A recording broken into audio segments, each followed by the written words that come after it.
आप ये कष्ट मत कीजिए स्वामी, अन्यथा आप कल के समान अधपके आम ले आएंगे। मेरे लिए तो मेरा पुत्र पके और मिठास से भरे आम लेकर आएगा, है ना पुत्र? चलो पुत्र, मेरे साथ शीघ्र चलो, अथवा तुम्हारी माता याद नहीं क्रोधावश क्या कहते। वो जो कहेंगी उसे मेरे समक्ष क्या प्रस्तुत होगा पिताजी? माता का ये बनावटी क्रोध अथवा वो वास्तविक कष्ट जो उन्होंने अपने हृदय में छिपा रखा है।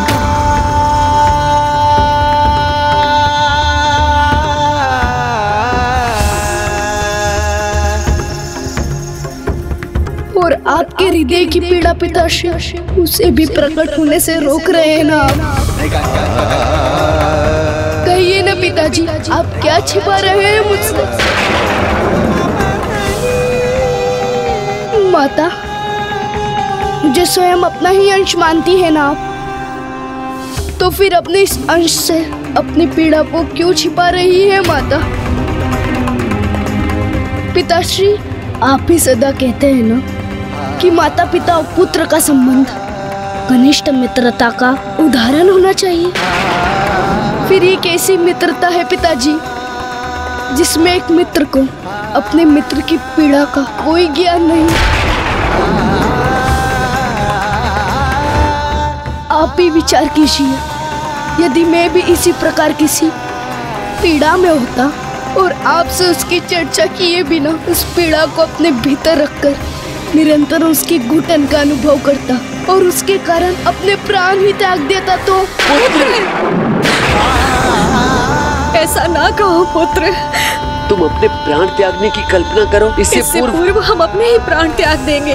तो फिर आप ही बताइए, मैं आप दोनों को ऐसी अपार पीड़ा में देखना कैसे सह सकता हूँ?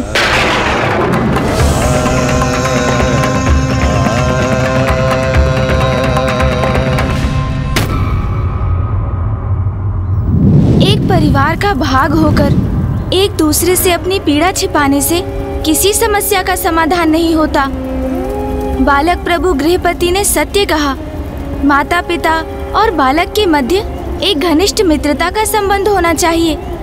ऐसी मित्रता का जिसमें कोई किसी से कुछ न छिपाए, जिससे यदि किसी को कोई पीड़ा भी हो तो उसे आपस में बांटकर उसे कम किया जा सके। अन्यथा जहाँ पर ऐसा नहीं होता वहाँ तो माता पिता और संतान के मध्य भय का संबंध होता है। जहाँ संतान अपने माता पिता से अपनी दुविधा और पीड़ा बांटने में असमर्थ रहकर अनुचित मार्ग का चुनाव कर लेती है और जिसका परिणाम आत्मघात भी हो सकता है। और फिर ऐसे माता पिता भी होते हैं जो वृद्धावस्था में अपनी संतान से अपनी पीड़ा साझा नहीं करते और घुटन से त्रस्त होकर अपने प्राण ही त्याग देते हैं। ये दोनों ही उचित नहीं। इसलिए पीड़ा छिपाने से नहीं किंतु स्पष्ट रूप से उन्हें अपनों के समक्ष रखने से उसका समाधान प्राप्त होता है। आप सर्वथा उचित कहते हैं गौरीपुत्र। इस अवस्था में भी समस्या का समाधान बांटकर ही प्राप्त हुआ था, क्योंकि जब प्रभु गृहपति को यह समस्या ज्ञात हुई तो उन्होंने स्वयं ही इस समस्या का उपाय सुझा दिया। आप दोनों इतनी छोटी सी समस्या को लेकर इतने चिंतित थे?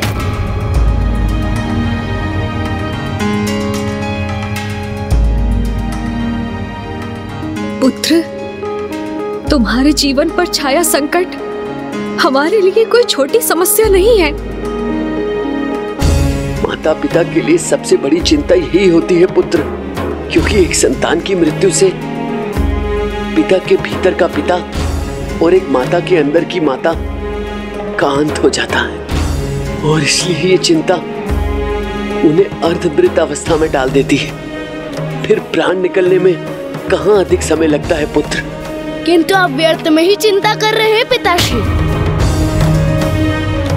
आपने ही मुझे एक बार सिखाया था ना कि हमारी समस्या वास्तविकता में जितनी बड़ी होती है उससे कहीं अधिक बड़ी दिखाई देती है। इसलिए जो समस्या को छोटा मानकर उसका समाधान ढूंढने का प्रयास करता है वो अवश्य सफल होता है।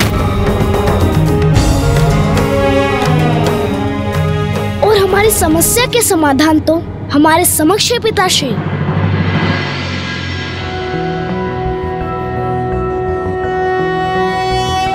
कर्पूर गौरम करुणावतारम संसार सारम भुजगेन्द्रहारम सदा वसंतम हृदयारविंदे भवम भवामी सहितम नमामि।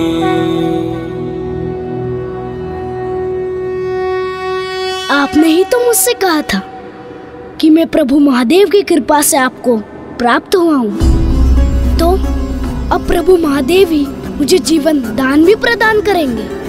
किंतु क्या ये संभव है? क्या तुम प्रभु महादेव को प्रसन्न कर सकोगे? क्योंकि किसी भी तपस्या को संपन्न होने में बहुत समय लगता है, और अब तुम्हारे 13 वर्ष की आयु में पहुंचने में मात्र कुछ ही माह का समय शेष है। तब अग्निदेव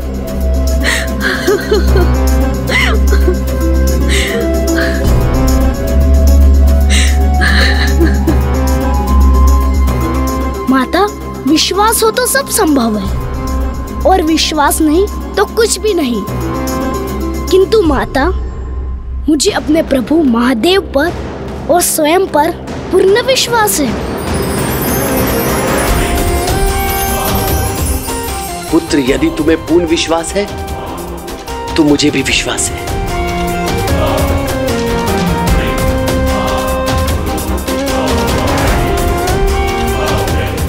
और जैसा आपने कहा कि मेरे पास बहुत अल्प समय शेष है, इसलिए मुझे आज्ञा दीजिए कि मैं प्रभु महादेव की तपस्या आरंभ करूं, और मैं तब तक तप करता रहूंगा जब तक प्रभु महादेव मुझे प्राण दान ना दे दें। उन्हें मुझ पर कृपा करनी ही होगी, क्योंकि मैं अपने लिए नहीं अपितु आप दोनों की पीड़ा दूर करने, आप दोनों के सुख हेतु अपने जीवन की अवधि को बढ़ाना चाहता हूँ। क्योंकि वो पुत्र ही क्या, जो अपने माता पिता को प्रसन्न रखने की चेष्टा भी ना करे।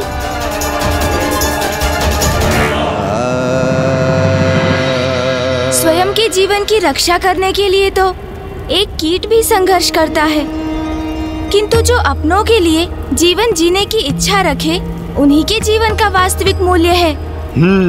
जैसे मैं प्रभु शिव शंकर शंभू के लिए, उनके आत्मलिंग के लिए अपने प्राणों को भी गंवाने के लिए तैयार हूँ। नहीं लंकेश, आप प्रभु महादेव के लिए नहीं, अपितु अपने स्वार्थ के लिए, अपने उद्देश्य के लिए ऐसा कर रहे हैं।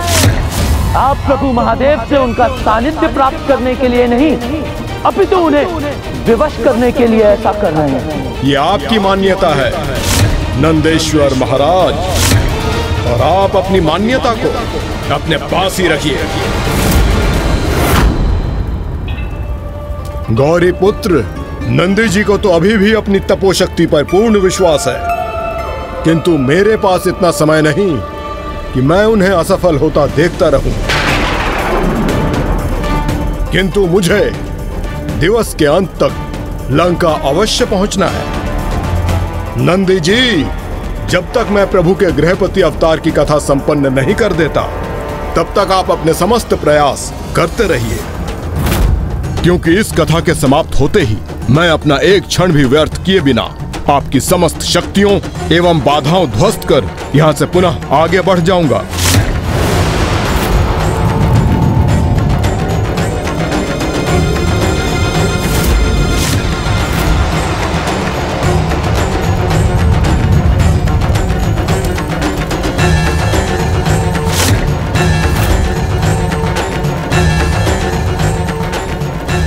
गौरी पुत्र, अब आगे की कथा सुनिए।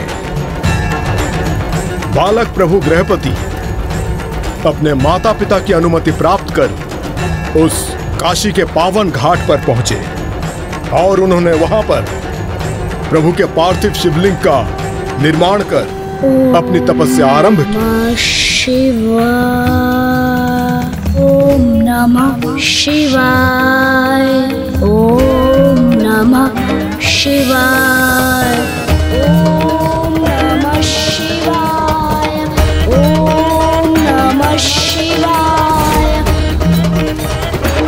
ओम नमः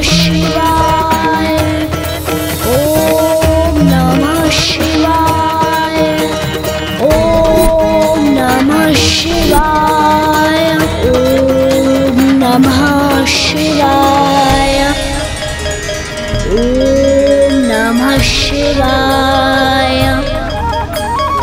ओम नमः शिवाय। ओम नमः शिवाय। ओम नमः शिवाय। ओम नमः शिवाय। ओम नमः शिवाय। ओम नमः शिवाय। ओम नमः शिवाय। ओम नमः शिवाय। ओम नमः शिवाय। ओम नमः शिवाय। ओम नमः शिवाय। ओम नमः शिवाय। ओम नमः शिवाय। ओम नमः शिवाय। नमः शिवाय। कितनी अपार निष्ठा और इच्छा शक्ति है बालक गृहपति की कि अपनी तपस्या के बीच इसे एक क्षण का भी विश्राम स्वीकार नहीं। मृत्यु पर विजय प्राप्त करना असंभव होता है और बालक गृहपति तो असंभव को संभव करने का प्रयास कर रहा है, इसलिए उसे तप तो कठिन अवश्य ही करना होगा।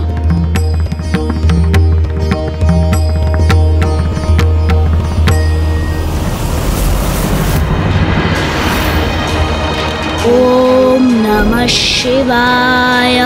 ओम नमः शिवाय। ओम नमः शिवाय। ओम नमः शिवाय। ओम नमः शिवाय। ओम नमः शिवाय। ओम नमः शिवाय। मात्र एक बालक होने पर भी गृहपति कितनी घोर तपस्या कर रहे हैं स्वामी। अवश्य देवी, किंतु अभी तो ये मात्र आरंभ है। अभी तो वास्तविक बाधा से उनका सामना होना शेष है। ओम नमः शिवाय। ओम नमः शिवाय। ओम नमः शिवाय। ओम नमः शिवाय। ओम नमः शिवाय। ओम नमः शिवाय। ओम नमः शिवाय। ओम नमः शिवाय। ओम नमः शिवाय। ओम नमः शिवाय। ओम नमः शिवाय। ओम नमः शिवाय।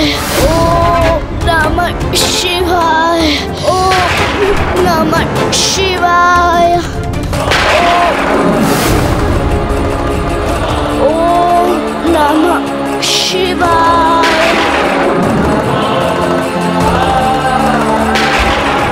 ओम नमः शिवाय। ये बालक श्वास लेना भले ही भूल गया, किंतु अपनी तपस्या से एक क्षण के लिए भी विचलित नहीं। इसकी इतनी कठोर तपस्या का फल प्रभु इसे कब प्रदान करेंगे? ओम नमः शिवाय। ओम नमः शिवाय। प्रभु की कृपा दृष्टि कब पड़ेगी इस, क्योंकि आज के सूर्यास्त के साथ ही तिथि परिवर्तित होते ही इस बालक की आयु भी 13 वर्ष की हो जाएगी।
नाथ, अब जब बालक गृहपति की तपस्या अंतिम चरण में है और उसके जीवन के भी कुछ ही पहर शेष है, तो देवराज इंद्र कहीं बालक गृहपति की तपस्या में कोई व्यवधान उत्पन्न करने के लिए तो वहां प्रकट नहीं हुए हैं ना?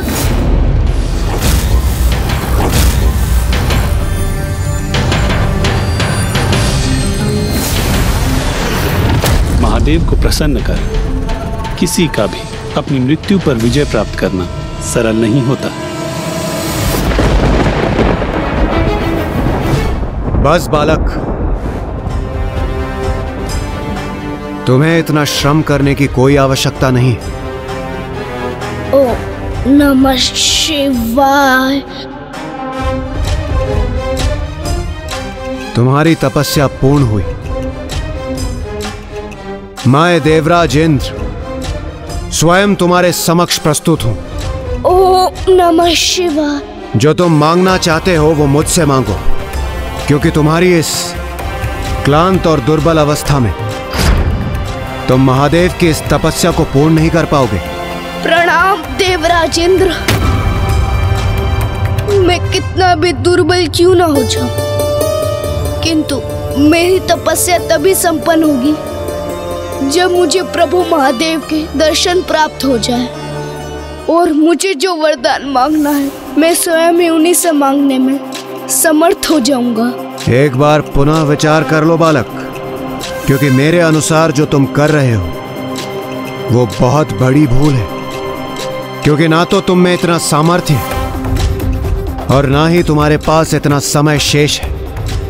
आज सूर्यास्त के साथ जैसे ही तुम्हारी 13 वर्ष की आयु पूर्ण होगी, तुम्हें अग्निदेव द्वारा दिए गए श्राप के अनुसार उनके प्रभाव से मृत्यु के मुख में प्रवेश करना ही होगा।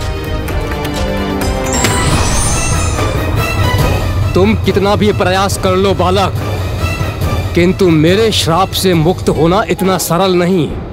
मेरे भाग्य में जो भी है मैं उसका सामना करने के लिए प्रस्तुत हूँ देवराज, किंतु मैं प्रभु महादेव की पूजा को अधूरा नहीं रहने दूंगा। मुझे पूर्ण विश्वास है उनकी कृपा दृष्टि अवश्य होगी मुझ पर। वो मुझे दर्शन अवश्य देंगे। मैं तुम्हें सावधान कर रहा हूं बालक। इस प्रकार अपनी हट पर स्थित रहने से तुम्हें महादेव के दर्शन प्राप्त नहीं होंगे और कदाचित तुम मुझसे प्राप्त होने वाले वरदान से भी वंचित हो जाओगे। मुझे क्षमा करें देवराज। मेरी अंतिम श्वास तक मेरे प्रभु की तपस्या पूर्ण करने से मुझे कोई भी नहीं रोक सकता।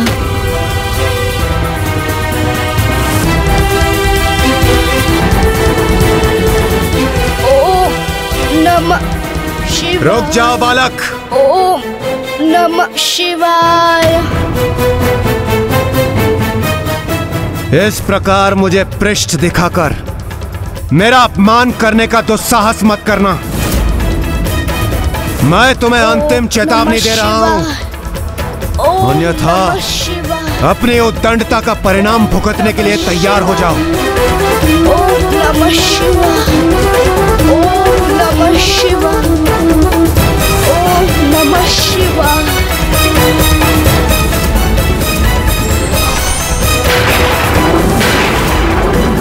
ओम नमः शिवाय। ओम नमः शिवाय। अग्निदेव, जिस क्षण की आप अत्यंत उत्सुकता से प्रतीक्षा कर रहे थे वो अब निकट है। ओम नमः शिवाय। इस बालक के पिता विश्वानर को जो आपने श्राप दिया था उसके फलित होने का समय अब निकट है। ओम नमः शिवाय। इस बालक की मृत्यु तो अवश्य होगी। उचित समय पर प्राण घातक आघात कर इसे इसके प्राणों से वंचित अवश्य करूंगा मैं। ओम नमः शिवाय।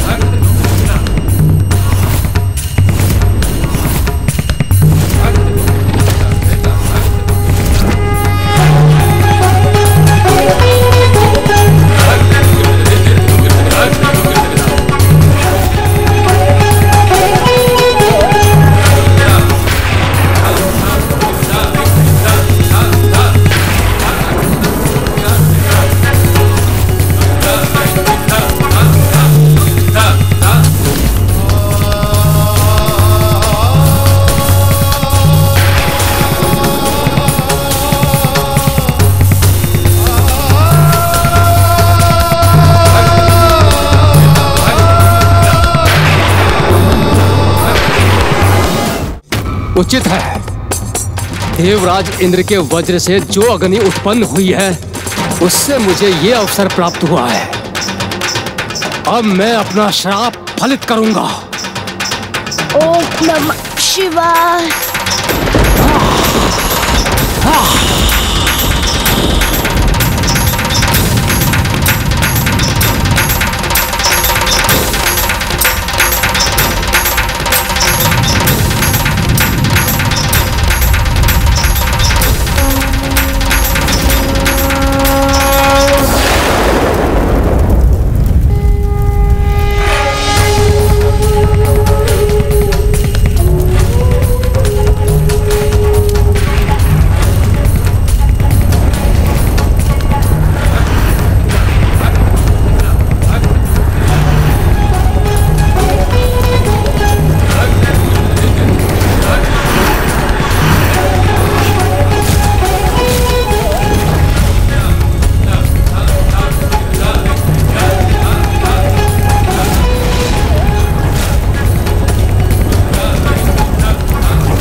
मुझे अग्नि द्वारा उत्पन्न 3 भिन्न संकटों का आभास हो रहा है। जहाँ एक ओर प्रभु गृहपति की कथा में वो भयंकर अग्नि बालक प्रभु गृहपति को लीलने उनकी ओर बढ़ रही थी,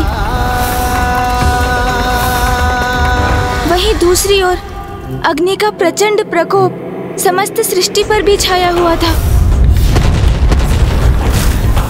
और तीसरा संकट यहाँ प्रत्यक्ष रूप में मेरे समक्ष है, जब लंकेश अग्नि से प्रभावित होकर अपार कष्ट का अनुभव कर रहे हैं। मेरे चारों ओर एक साधारण अग्नि का घेरा उत्पन्न किया है नंदी जी ने, किंतु वहां प्रभु गृहपति जी को अग्निदेव ने अग्नि के सागर में घेर लिया था, जहां एक ओर प्रचंड ज्वाला भयंकर लपटों का रूप धारण कर उनकी ओर बढ़ रही थी। धधकती लावा का उफान भी उनकी ओर बढ़ रहा था।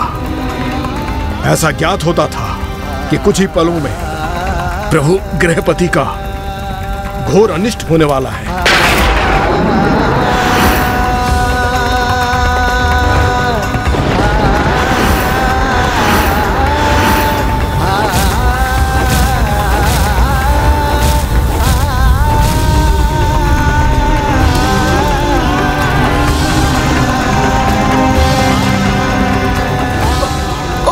नमः शिवाय।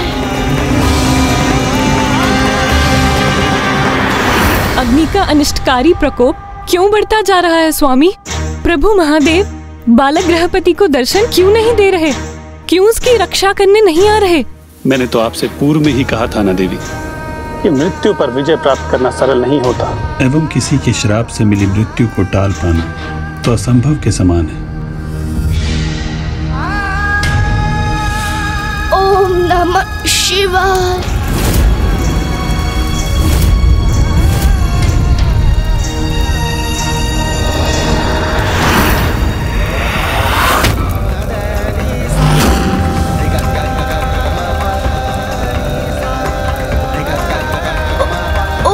नमः शिवाय।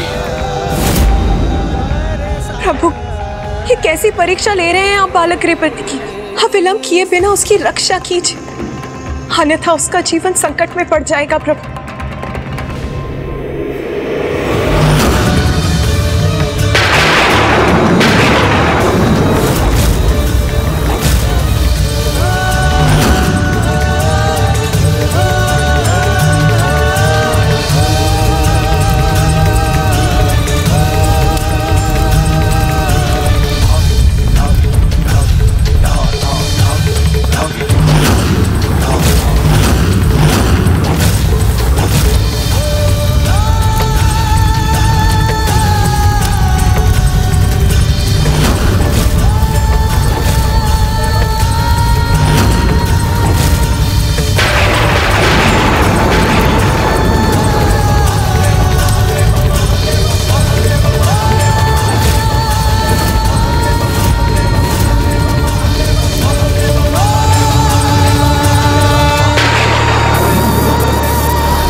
ये क्या?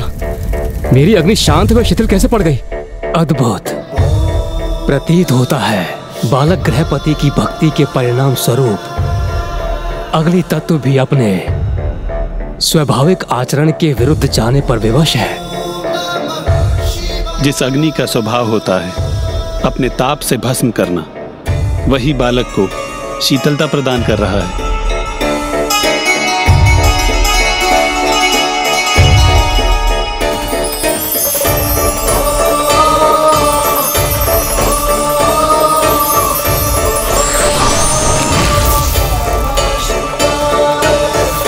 देवराज इंद्र के मुखमंडल पर यह मुस्कान क्यों है? क्या हो रहा है ये?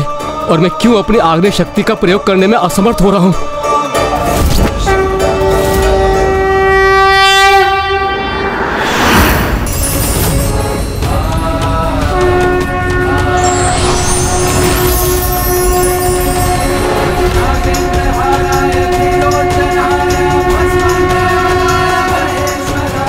अर्थात प्रभु तो पूर्व में ही वहां पहुंचकर अपने भक्त की परीक्षा ले रहे थे।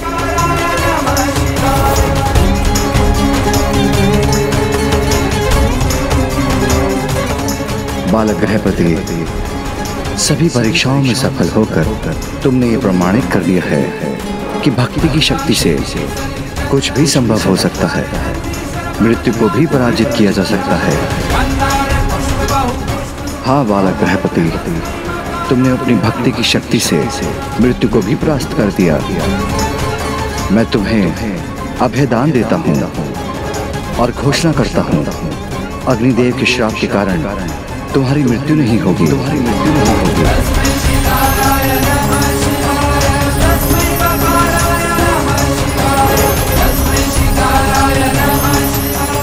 प्रभु महादेव ने स्वयं इस ऋषि पुत्र बालक को मेरे श्राप से मुक्त कर दिया।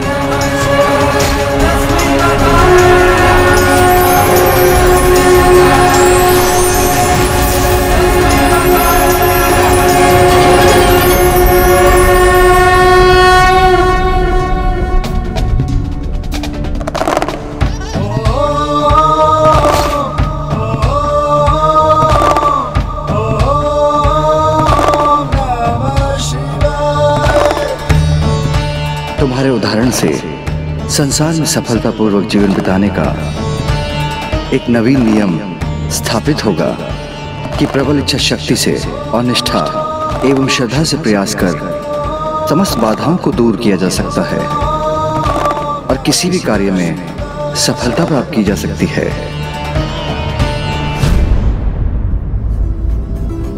हे महादेव, आपने मेरे श्राप से इस बालक को तो मुक्त कर दिया, किंतु अब मेरी गति क्या होगी?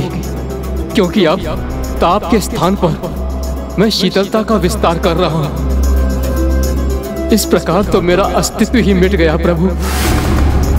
ये तो मेरा अंत का ही सूचक है। किंतु मेरा ऐसा क्या दोष था जिससे मुझे इतना कठोर दंड प्राप्त हो रहा है? और बालक गृहपति के पिता का क्या दोष था अग्निदेव, जिसको आपने श्रापित किया? हे अग्निदेव, मेरा तो एकमात्र आशय था कि मैं उस बालक और ग्राम को अनिष्ट से सुरक्षित रख सकूं।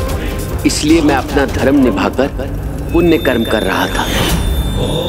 एक निर्दोष निर्भीक शिशु की रक्षा करने का ही तो धर्म निभाया था उन्होंने।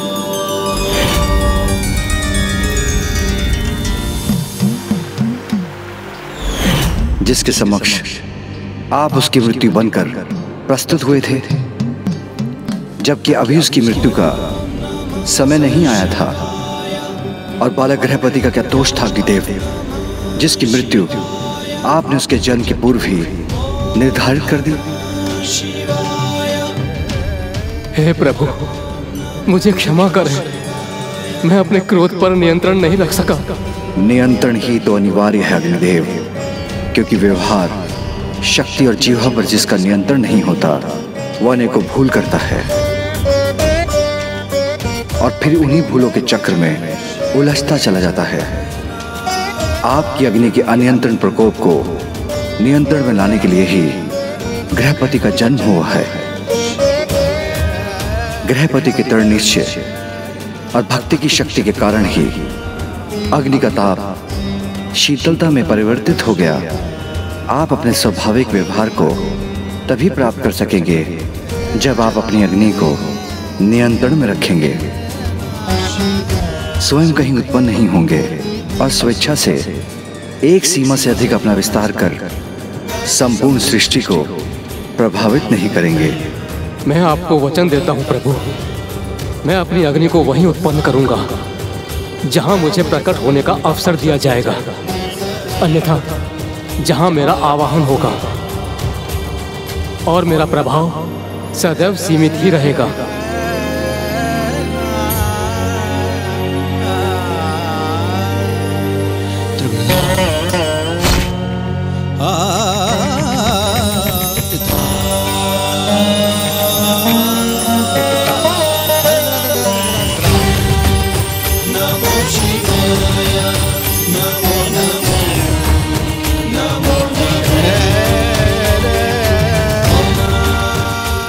प्रभु, आपका कोटि कोटि धन्यवाद प्रभु, आपका कोटि कोटि धन्यवाद।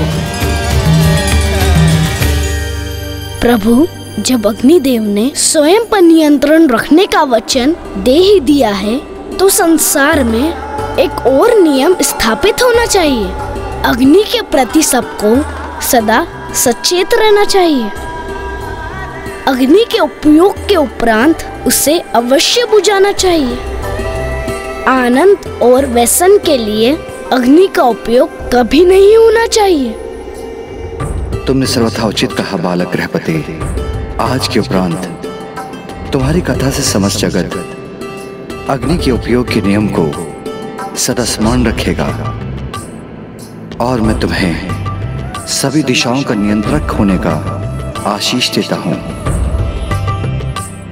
कि तुम अग्नि को किसी भी दिशा में आवश्यकता से अधिक बढ़ने से रोकोगे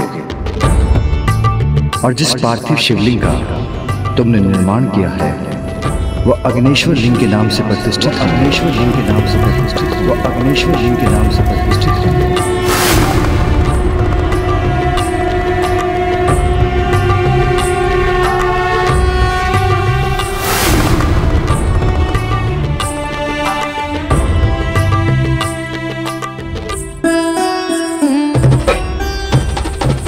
और आने वाले समय में जो भी अग्नेश्वर लिंग की उपासना करेंगे उनका जीवन अग्नि अथवा अग्नि तत्व के किसी भी कुप्रभाव से सुरक्षित होगा।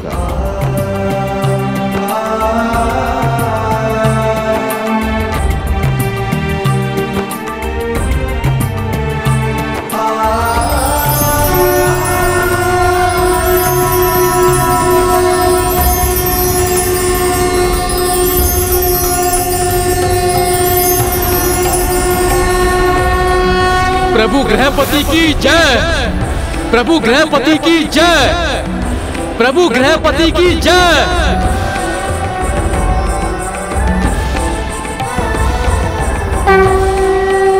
हमें प्रभु महादेव के गृहपति अवतार से ये सीख प्राप्त होती है कि पूर्ण श्रद्धा और पूर्ण इच्छा शक्ति से कोई प्रयास किया जाए तो वो असंभव से भी संभव हो सकता है। हाँ गौरी पुत्र, यही थी प्रभु गृहपति की कथा, जिन्होंने अपनी भक्ति से उस अग्नि को भी शीतल होने पर विवश कर दिया और अपनी मृत्यु को टाल दिया। जय हो प्रभु गृहपति की। जब तक मैं प्रभु के गृहपति अवतार की कथा संपन्न नहीं कर देता, तब तक आप समस्त प्रयास करते रहिए, किंतु मेरे पास इतना समय नहीं कि मैं उन्हें असफल होता देखता रहूं। मुझे दिवस के अंत तक लंका अवश्य पहुंचना है। प्रभु गृहपति की कथा भी पूर्ण होने वाली है। अब मेरे पास अधिक समय शेष नहीं है। कुछ भी हो जाए, किंतु मैं प्रभु के आत्मलिंग को लंका नहीं जाने दे सकता। इसलिए मुझे अपनी शक्ति में वृद्धि कर लंकेश को रोकना ही होगा। लंकेश जो कर रहे हैं वो किसी भी दृष्टि से उचित नहीं, किंतु फिर भी वो अग्नि के इतने प्रचंड प्रभाव को सहकर भी आत्मलिंग को स्वयं से दूर नहीं होने दे रहे हैं। ऐसा कर वो भी प्रभु महादेव के प्रति अपनी अटूट भक्ति का ही उदाहरण प्रस्तुत कर रहे हैं। लंकेश की प्रभु भक्ति के समक्ष मुझे एक बार पुनः विवश होकर उनके लिए विघ्नहर्ता बनना ही पड़ेगा। और आने वाले समय में जो भी अग्निश्वर लिंग की उपासना करेंगे, उनका जीवन अग्नि अथवा अग्नि तत्व के किसी भी कुप्रभाव से सुरक्षित होगा। प्रभु गृहपति की जय। कदाचित अग्नि से लंकेश की रक्षा करने हेतु मुझे भी वही करना होगा जो प्रभु गृहपति के लिए स्वयं प्रभु महादेव ने किया था। हे अग्निदेव, कृपया शीतल होकर लंकेश के कष्ट को क्षीण करें।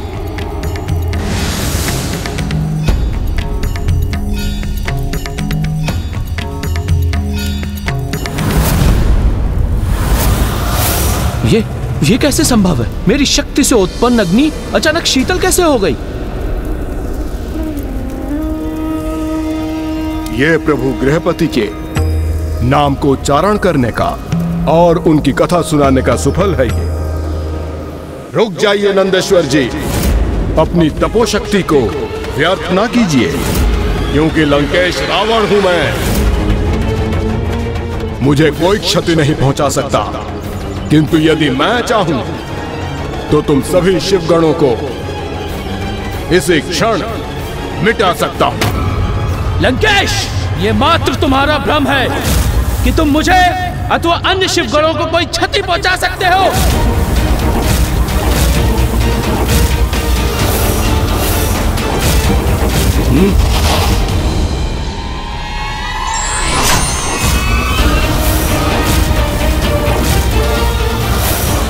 अब तो ये दोनों ही परस्पर हिंसा के लिए तत्पर हो उठे हैं। एक और लंकेश है जो उत्तेजित करते हैं और दूसरी ओर नंदेश्वर जी जो क्रोधित हो उठते हैं। इसलिए मुझे ही पुनः कुछ कर इन दोनों को रोकना होगा।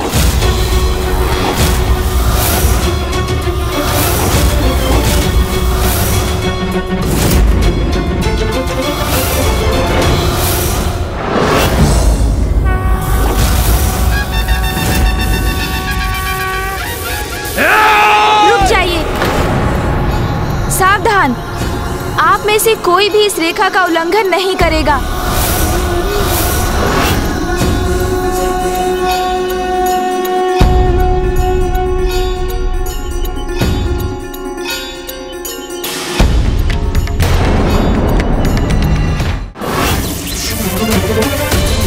मेरी पलताई भी लेता तो नहीं तत्ती रायदी।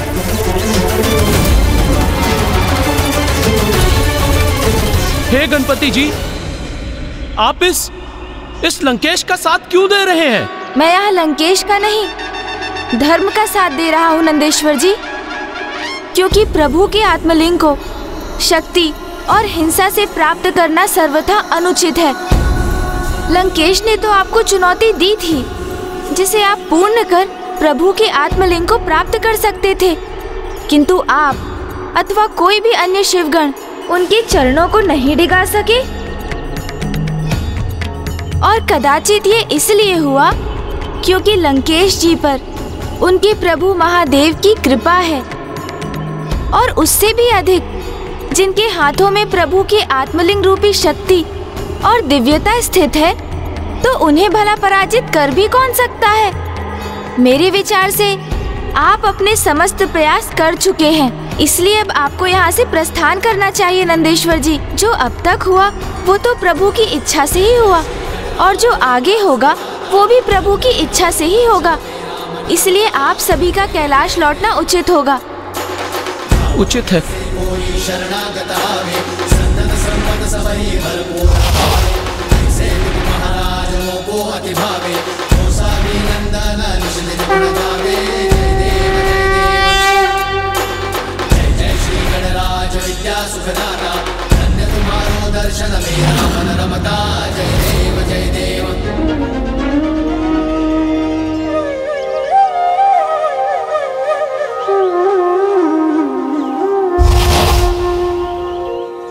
ये तो सर्वथा उचित हुआ गौरी पुत्र कि आपके समझाने पर सभी यहाँ से लौट गए, अन्यथा मैं अपना नियंत्रण खो बैठता।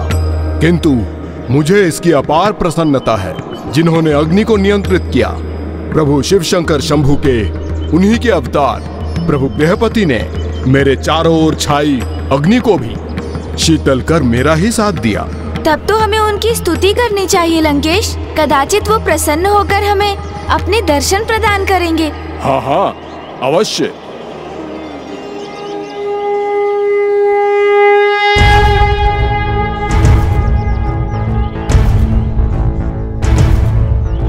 त्रयंबकं सदाशिवं नमामि हे उमापति जय नीलकंठ जय अनंत नमोस्तुते नमोस्तुते।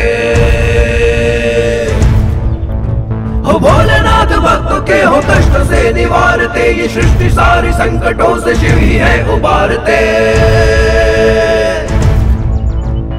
ओम नमः शिवाय ओम नमः शिवाय ओम नमः शिवाय ओम नमः शिवाय ओम नमः शिवाय ओम नमः शिवाय। मुनि विश्व नर और सुषमति की है कथा, संतान के लिए जिन्होंने वर्षों तक सही व्यथा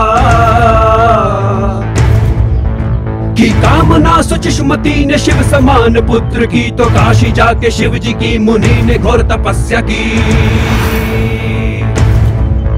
विश्वेश्वर लिंग की मुनि थे कर रहे आराधना, तो बाल रूप शिव जी का था लिंग में उन्हें दिखा।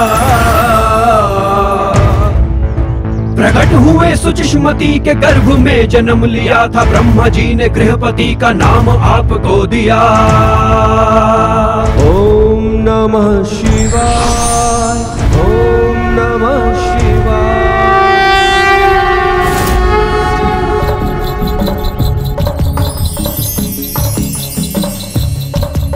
प्रणाम प्रभु गृहपति।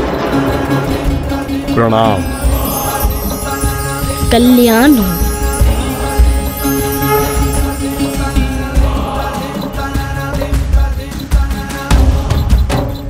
ये तो मेरा परम सौभाग्य है प्रभु कि आपकी मुझ पर प्रत्यक्ष अथवा परोक्ष रूप से अपार कृपा दृष्टि सदैव बनी रहती है, जिसके परिणाम स्वरूप नंदी जी की तपो अग्नि भी शीतल हो गई।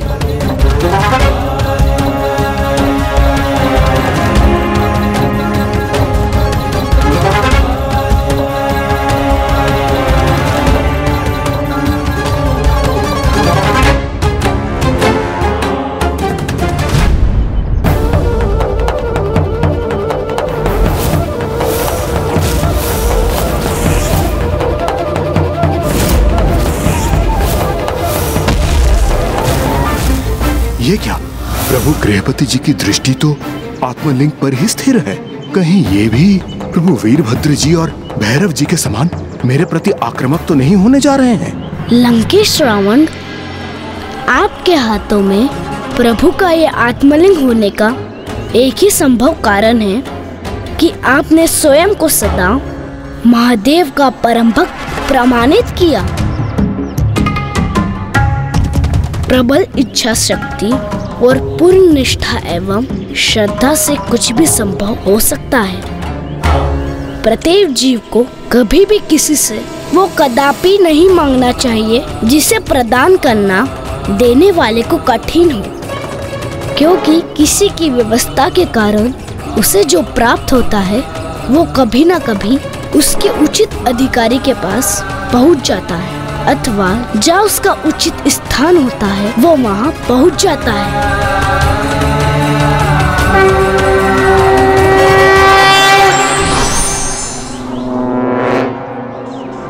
प्रभु गृहपति की सीख नंदी जी के लिए सर्वथा उचित है गौरीपुत्र, क्योंकि प्रभु के जिन आत्मलिंग पे मेरा अधिकार है वो नंदी जी के इतने प्रयासों के उपरांत भी मेरे साथ ही हैं। सत्य है, कभी कभी अहंकारवश बड़े से बड़ा ज्ञानी भी छोटी सी बात का गूढ़ रहस्य समझने में असमर्थ हो जाता है। गौरीपुत्र, किंतु आपने नंदी जी को यहाँ से भेजने में थोड़ी शीघ्रता कर दी। लौटने पर विवश हो गए वो। यदि वो प्रभु के वचनों का श्रवण करते तो वो एक श्रेष्ठ और आवश्यक सीख प्राप्त करते। अवश्य।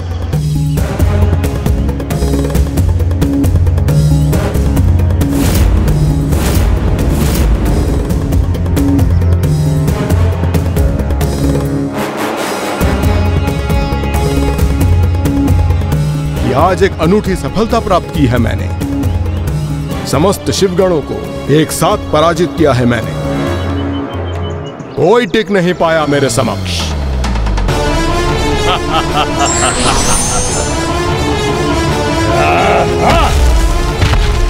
मेरी इतनी अपार शक्ति का उदाहरण प्रस्तुत हुआ है इस जगत में गौरीपुत्र, इसलिए मुझे अपनी सफलता का उत्सव मनाना चाहिए।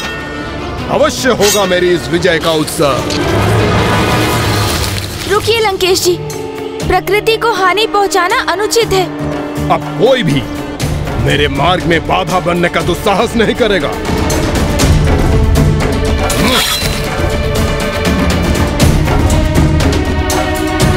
लंकेश रावण के मार्ग में बाधा।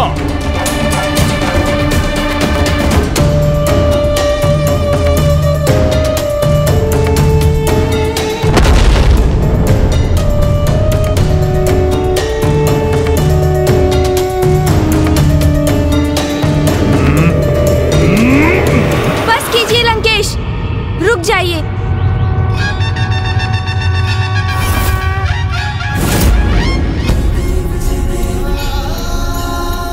लंकेश, एक वृक्ष को क्षति पहुंचाना छोटे पौधों के एक छोटे से उपवन को और एक संपूर्ण वंश को उजाड़ने के समान है। और प्रभु के आत्मलिंग को अपने हाथों में लेकर आप इतना बड़ा पाप मत कीजिए। और वैसे भी आप इस वन को, यहाँ की प्रकृति को अत्यधिक क्षति पहुंचा चुके हैं। लंकेश, कहीं आप ये तो नहीं भूल गए हैं ना कि समस्त सृष्टि के पिता जगत पिता महादेव ही हैं, और उनकी इन संतानों को हानि पहुंचाकर आप स्वयं अपने प्रभु को आहत कर रहे हैं। और इस प्रकार अन्य जीवों का नाश कर आनंद मनाने का क्या औचित्य है लंकेश? आज की अपनी सफलता को अपनी बुद्धि पर हावी मत होने दीजिए। मैं समझ गया गौरीपुत्र, आपका कथन सर्वथा सत्य है। ये कैसे भूल गया मैं कि ये सीख जगत को प्रभु के शरभ अवतार ने दी थी। शरभ अवतार?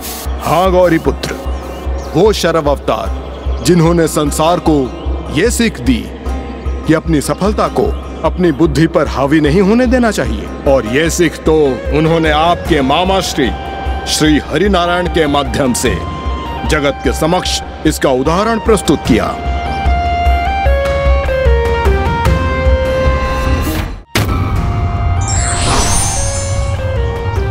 लंकेश, जल ग्रहण कीजिए आप।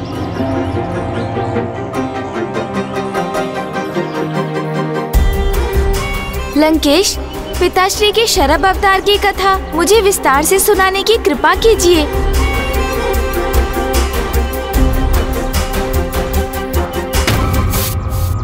नारायण जब अपनी छोटी सी विजय के उपरांत नरसिंह अवतार में अपना नियंत्रण खो चुके थे, तब उन्हें रोकने के लिए मेरे प्रभु शिव शंकर शंभू ने अवतार लिया।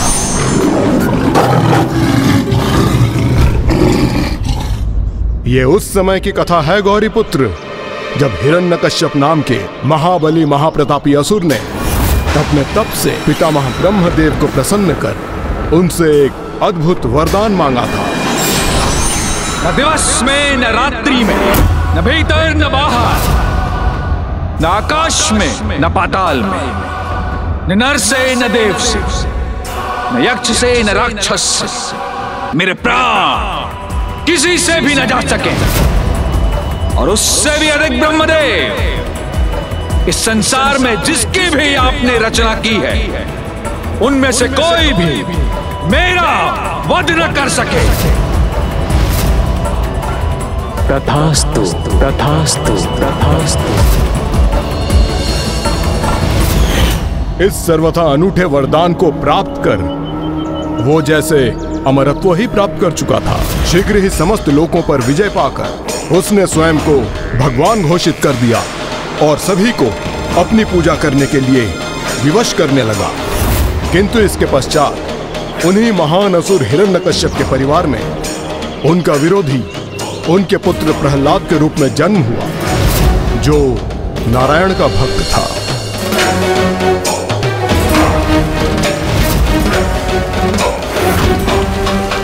प्रहलाद ने अपने पिता को भगवान के रूप में स्वीकार नहीं किया, जो हिरण्यकश्यप के लिए इतना असहनीय था कि उसने अपने पुत्र प्रहलाद का वध करने का निर्णय लिया।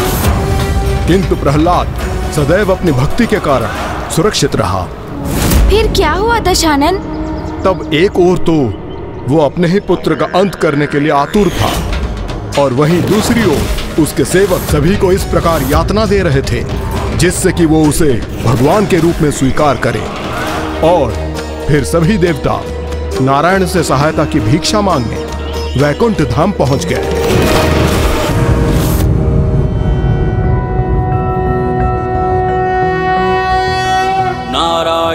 हे प्रभु श्री हरि नारायण, अब समस्त जगत को आप ही संकट से मुक्त करा सकते हैं। वर्धनोद्धरम देवम भूधरम भुवनेश्वरम।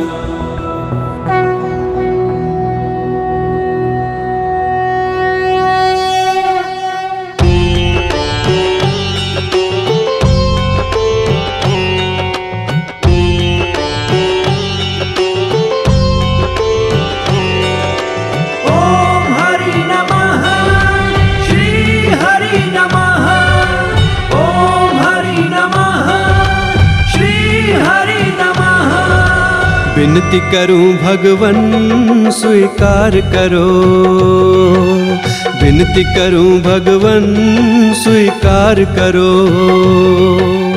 इस सृष्टि का तुम ही उद्धार करो, उद्धार करो। विनती करूं भगवन स्वीकार करो। रच दो लीला अब हरी, रच दो लीला अब हरि, चाहे फिर से एक अवतार धरो, अवतार धरो। विनती करूं भगवन स्वीकार करो, विनती करूं भगवन स्वीकार करो।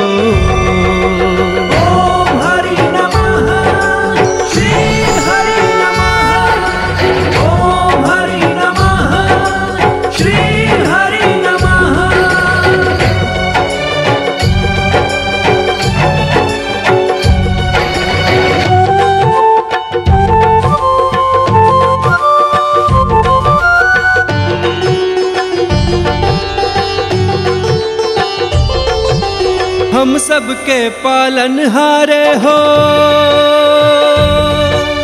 इस सृष्टि के रखवारे हो। हम सबके पालनहारे हो, इस सृष्टि के रखवारे हो। जब जब विपदा आई जग पे प्रभु आप ही बने सहारे। समाधान कोई संकट का दो, जन जन का कल्याण करो, कल्याण करो।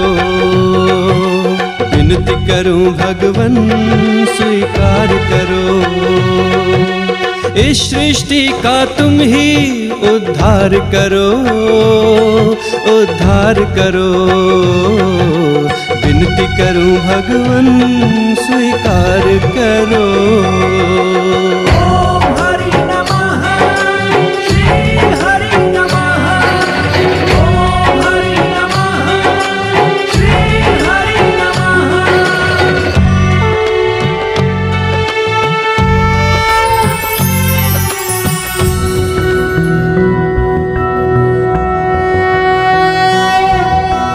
कंचनाभावराभयं नारायण नारायण। प्रभु, आपने इस संसार को वचन दिया था कि जब जब इस संसार में धर्म की हानि होगी, संत जनों पे संकट छाएंगे और भक्त जनों के साथ दुर्व्यवहार होगा, तब तब आप इस संसार की रक्षा हेतु इस संसार में प्रकट होंगे। अब वो समय हमारे समीप है प्रभु। प्रभु, हिरण्यकश्यप ने सभी। अब वो समय आ गया है जब मैं शीघ्र अवतार लेकर उस हिरण्यकश्यप का वध करूंगा। धन्यवाद प्रभु।